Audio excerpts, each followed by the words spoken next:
Henry McClure live in Studio 104 at the Fellowship Highcrest Church. My guest today is Father Nicolai. Thank you for coming. My joy. It's great to be here. So we're going to talk today about a couple of things, but first, on the lighter side of life, we have something kind of in common that I think is really cool. Yeah. July 13th. Let's talk about that real quick. Okay. So tell me, how's everything with July 13th? Well, it's the birthday of my youngest child, my second daughter. And that happens to be my birthday, coincidentally, July 13th, 59. And I just think that's cool. I like July 13th. I have a stepdaughter who's July 13th. Bianca, my daughter, is July 18th, and she was late. So she could have been July 13th. Could have been. So let's talk about how we met. And it was serendipitous. And our friend Cameron introduced us. Yep, my parishioner. And so what we're going to talk about today is a real estate deal that I've got to tell you was one of the most unique real estate deals I've ever done in my life because of just like everything involved with it. Originally, the land was a property that a friend of mine was going to buy back in the 60s. His name's Dana K. Anderson. And Dana was going to buy this land. He was in the home building business. And it was the first land or the last land, whichever, that he didn't develop on. You know, he decided, I'm not going to sign the contract. And so I worked for Dana for years. And then, more importantly, it was the people we bought the land from. What happened was the land was originally going to be used for a Buddhist monastery. And so the Buddhist actually donated part of the property to their monk. So is there any way you could pull up image number one? If you're looking at image number one, the property on the east side to Adams, that and the line that goes through the property is a creek, and the property line goes right down that creek. And the church bought the big parcel, and then the Buddhist donated the land to their monk. Yeah. Have you met the monk? I have not. I've gone by, but I haven't been able to catch him. All right. So and the long and the short of this is we're going to come all the way back around to the church, your existing church, that I got to sell. So let's. Can you pull up image number two? That's basically the land that we ended up with. Now bounce over to image number three. All right. So let's talk about the big picture from your standpoint. Okay. Yeah. So we bought 29 plus acres. On the west side of, I think, what's called Butcher's Creek, and it sits right north of Interstate 470 and right west of Adams. So we had, in the midst of COVID, the realization that the building that we're in right now was too small became very clear, and we started this discussion as to, well, what are we going to do? And the parish council settled on we should buy land and try to build from scratch instead of buying an existing building and retrofitting and so forth. And so my parishioner, our mutual friend, Cameron, said, well, I know somebody who's a real estate broker. Because we were trying to, call people. Nobody would return our calls because we didn't have an agent. And we couldn't make any headway getting into look at anything. And so through Cameron, we got in touch with you, and this was the first thing you showed us. Well, what is even really more ironic was I was actually going to go to Dana Anderson, who's a friend of mine, and try to make a deal to buy this land myself. And then when the opportunity came, it just, you know, it just felt like the right thing to do was to show you this land because, like, the land, I mean, it just felt right. Yeah, it was the 23rd of March, And a then couple of years ago, that we walked out there. You drove me out, and the previous owner was on the land trimming trees. right. And we met him and had a good rapport, and he seemed excited that somebody was interested because I think he'd been trying to sell this property for a year or two and hadn't made much progress, which I don't know why, because it's a great site and in a great part of Topeka, very visible. And what we wanted a piece of land that was visible. That was one of the first criteria. And the hill that most of the construction will be on is up all, has this great hill that all the buildings will go on. One of the other things that people were wanting was land for a cemetery. Could you pull up image number 4, please? Absolutely. So that is, that's the church campus.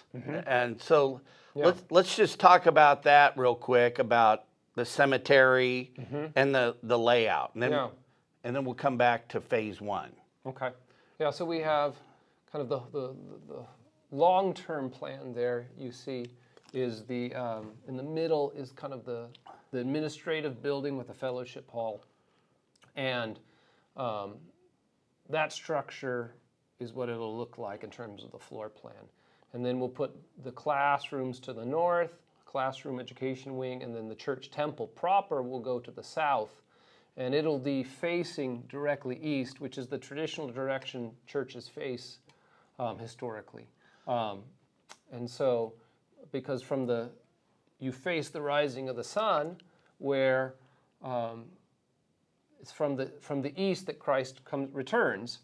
And so the church faces east, and the east is the direction, in a sense, of the resurrection, of the return, of the second coming, and symbolic of the sun rising in the morning, light coming out of darkness. And so churches are oriented to the east traditionally, east and west up until 500 years ago or so. But so you kind of see how the church is directly east, but the rest of the buildings kind of follow the contour of the land. So we'll put everything up there, up on the top of the hill where it'll be flat. And then to the east of the church and then to the south, you'll have the cemetery, which is, again, a very traditional thing to have a kind of a parish cemetery right there on the land. People can visit their loved ones and kind of care for their departed, in a sense. Well, when you talk about the layout and the actual buildings, I found it fascinating about your choosing of an architect. So, I mean, tell them a little bit about that.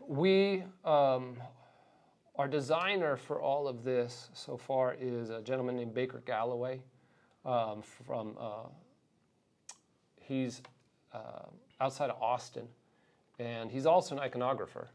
So in the Orthodox Church, you have a tradition of sacred arts, and iconography is one of those, and it's the depicting, in a sense, the gospel and in image.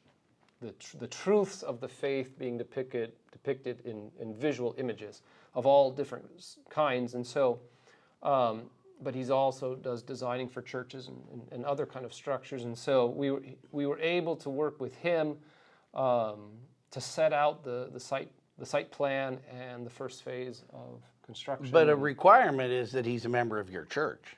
He is Orthodox, and we asked our bishop, Bishop Basil of Wichita, for a recommendation, and He gave us Baker's name. So, because there are some unique elements of Orthodox architecture that not, your average architect would not be familiar with. So it just makes life a little easier. So, but once we get to the construction phase, which we're getting close to, we'll be getting an architect of record here in Kansas to do the construction drawings. Okay. Based on what Baker, kind of his design that he's given us. Well, so back to the real estate deal. One of the unique nuances was that it was subject to the Metropolitan's approval. So let's just talk about a little bit about the hierarchy. Yeah, so in the Orthodox Church, you have bishops, priests, deacons as the major clergy. And the property of the church is not, in a sense, specifically owned by the local parish. It's owned by what we would call the diocese or an archdiocese. And so the Archdiocese of North America, the senior bishop of that group or organization, in a sense, or part of the church, or part of the Orthodox Church, is our Metropolitan Joseph. And he resides in New Jersey, though he's rarely there because he's always traveling to different parishes and so forth. But to do something like this, you have to have the local parish has to give the approval, and then the Metropolitan has to give the approval, because the property itself is kind of governed by the local parish but owned by the Archdiocese. So we had to first have an all-parish meeting to vote on buying the land, which we did June 27th of last year.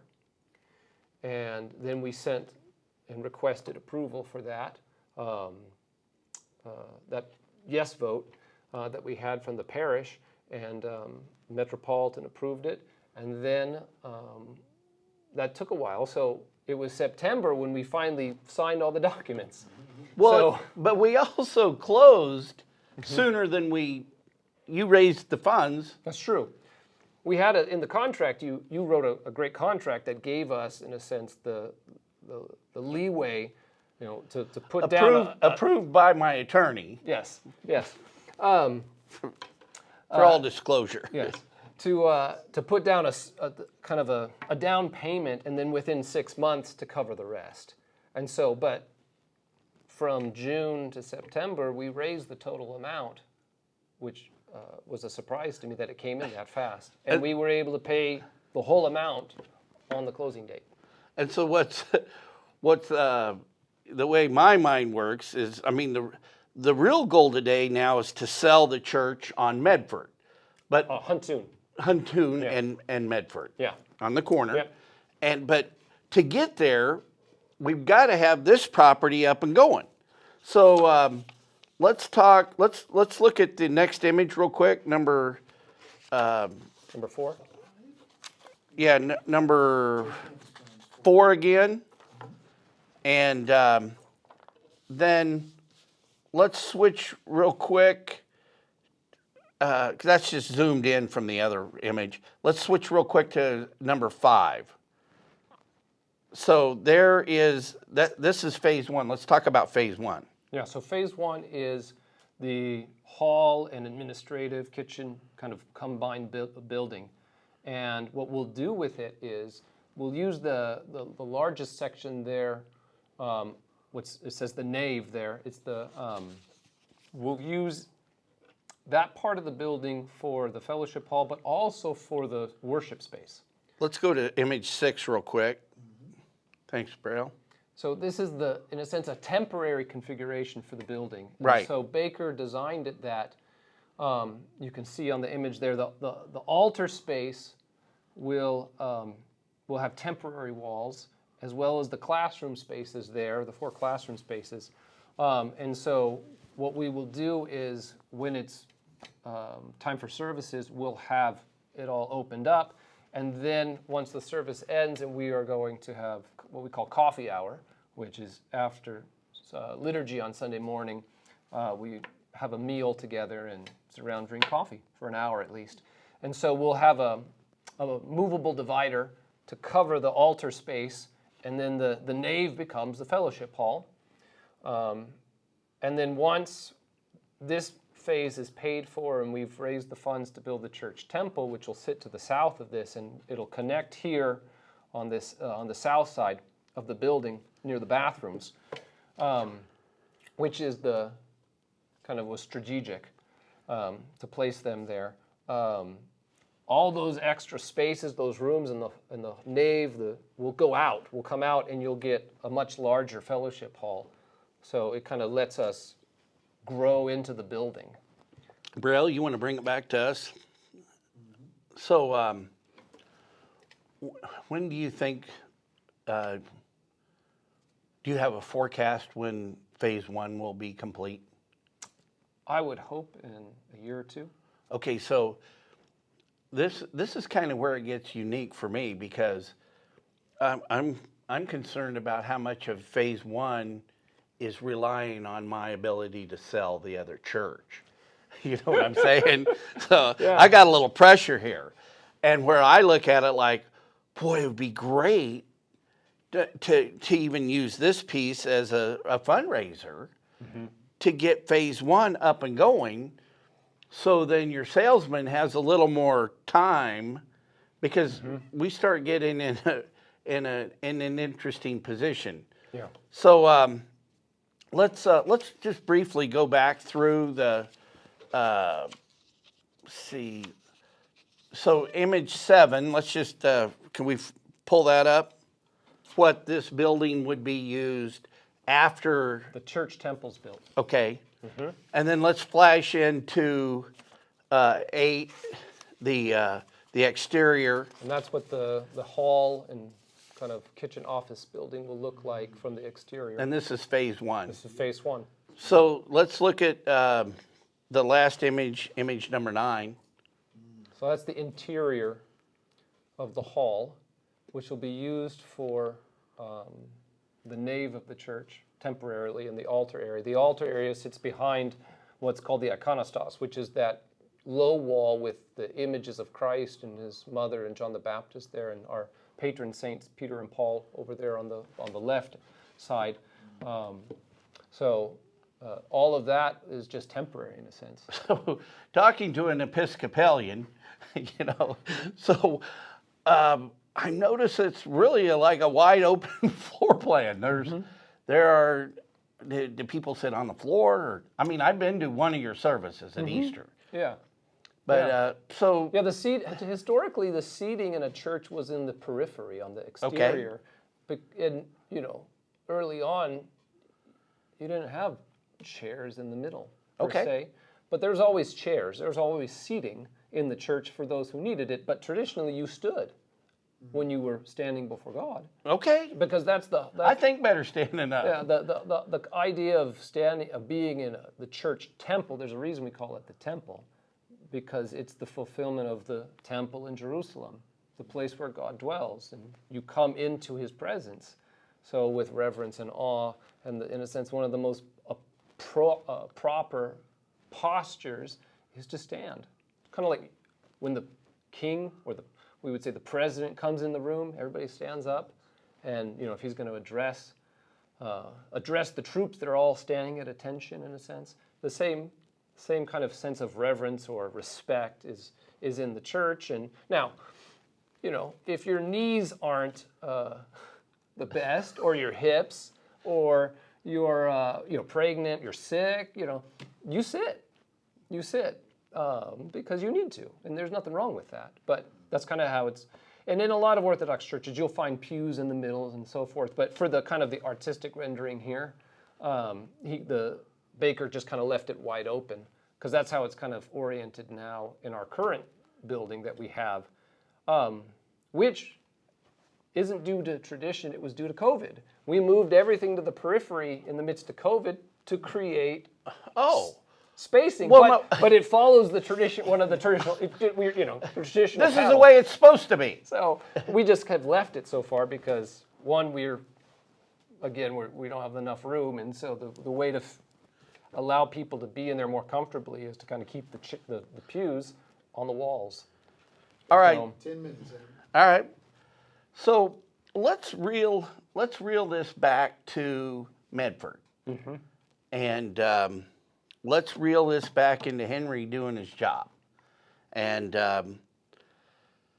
so you're working on the disclosure, the seller's disclosure statement. On the current property. Anything you want to talk about with that? Well, let's see. I have a kind of a rough draft here. Okay. So Here, let me ask a question first. Let's break it right down to real estate. So what about the altar? That's a sacred area. Talk to me about how I'm going to show the property to people. it's going to be a little tricky. Well, yeah. Yeah, because the altar area is a sacred area that only, in a sense, the clergy, the priest, and we have a deacon, and the altar servers would enter. And so I've just been thinking about inspections and people, kicking the tires, and then the reverence, the reverence angle. So I think when we sell the building, in a sense, the space itself hasn't been consecrated. The altar table is consecrated, but that will move. Okay. And the icons and the sacred objects, they'll go. So the space itself hasn't, in a sense, been consecrated. If it had, we wouldn't sell the building. Huh. It would always be a church. But because we haven't done that, because we knew eventually we haven't consecrated anything in Manhattan, have we? No. Okay, good. No. No, we have a chapel in Manhattan, too, that I'm in charge There might of. be a challenge in Manhattan, too. So those things will move to the new location, in the new building. Okay. And then once the church is built, it'll be consecrated. It's kind of like a baptizing of a building, of a space. Hey, we're home. Yeah. We're planting the flag. Exactly. Especially when you put a cemetery in there, too. Oh, you don't want to have to move that. So in terms of showing the building, you can easily look into the altar from multiple angles. And it just depends on where we're at in the process. If everything's moved out, there's no problem. Yes, I know, and we got a chicken and the egg thing working. Yes, exactly. You know what I mean? So we'll have to be flexible. And this is really me asking you point blank. So if I needed to show the building tomorrow, so you can't be around the altar. Can we even go back in that area? You can stand. There's a way to kind of stand back there and look into it from two different sides, and come up. There's a back stairway actually, and you can come up and look into it that way. But you can't actually walk into it. Okay. Yeah. So, but you can see the whole area. Yeah. It's all visibly, you can see there's nothing other than the building itself. We didn't build this building. We bought this from the Reformed Latter-day Saints. This was back in the 90s. The community bought the building. So what they reform from?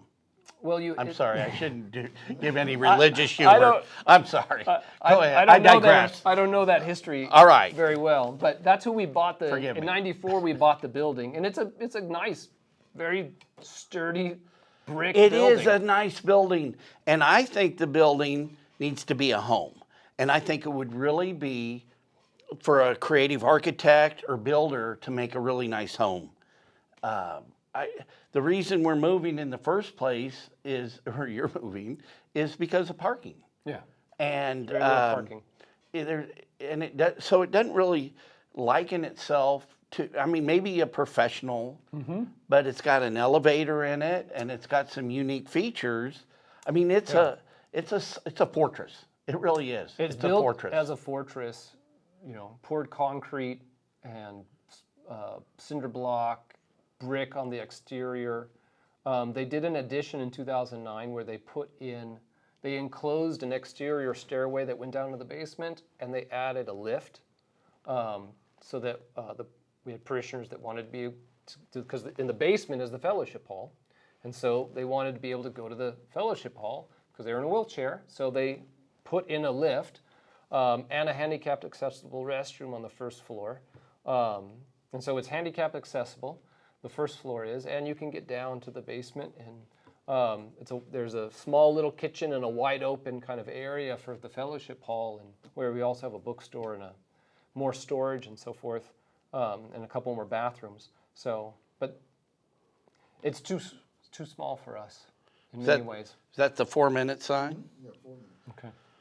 Well, so we've covered a lot of ground. And this was my maiden voyage of Henry McClure Live and talking to, you know, my real estate customers. I'm really honored to be working for you as a human being. It's quite a task. I see the fundraising side as a very important side, and the gymnastics of selling and exposing the real estate. I've kind of treated it a little more gingerly than I would, you know, a commercial building. So I've got some challenges, and We come with some unique challenges. yeah, and that's, well, we all do, don't we, just as people? Well, how we doing on time? 3 minutes, sir. Well, I'd really like to thank Braille, and I hope that this piece helps us raise some funds. Bring some awareness. And Anything in closing you'd like to talk about? well, I would just like to thank you for what you did. Because when you showed us that property, I thought you were nuts. Well, now a lot of people will confirm that. You know. But I will say, at first I thought 29 acres. You know, because we were It was thinking, priced right. but we were thinking maybe 4 or 5. But then I took it back to the community, and they loved it. They loved it, and they walked out on the property, and we've been dreaming ever since. So, and everything that's happened easily, smoothly, with zero to tiny bit of objection from the community as a whole. So I feel like this experience, I've just been pulled along through the whole thing.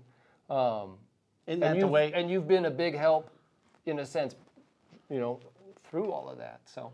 But isn't that the way it's supposed to be in your job? That's what my bishop told me. He's like, when it's right, the money just shows up. And it did. Yeah, it did. And so now we have this great piece of land, and we've got a great plan that we're about to take to the city and start the site approval process and see what happens. Well, I'm going to close it here. I'd like to thank Father Nicolai and everybody at St. Peter and Paul's Orthodox Church. And you've got a lot of really nice souls, good people. And I need to encourage people to drive by Huntoon and Medford and look at the church and contact Henry McClure, and we'll... And everybody can have an opportunity on Saturday, October 15th, to come walk through the property. Okay. Through the church when we have our Topeka Greek Festival that we have every year. Oh, that's cool. All right. So we're going to put Greek Festival on the calendar and a walkthrough, except not through the altar. All right. Thank you. Henry McClure Live.